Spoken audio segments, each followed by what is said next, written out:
May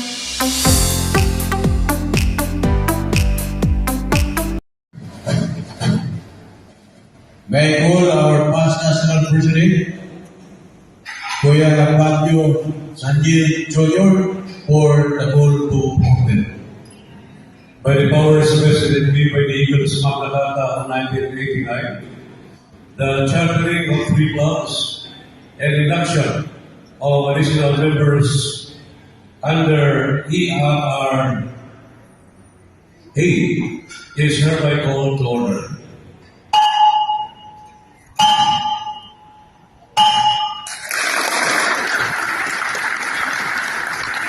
Please remain standing for the Reversa prayer followed by the national anthem.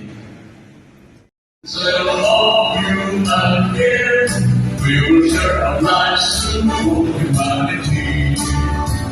For eagles and eagles, lasting peace and long mission. For eagles, with the Lord equal, build our salvation.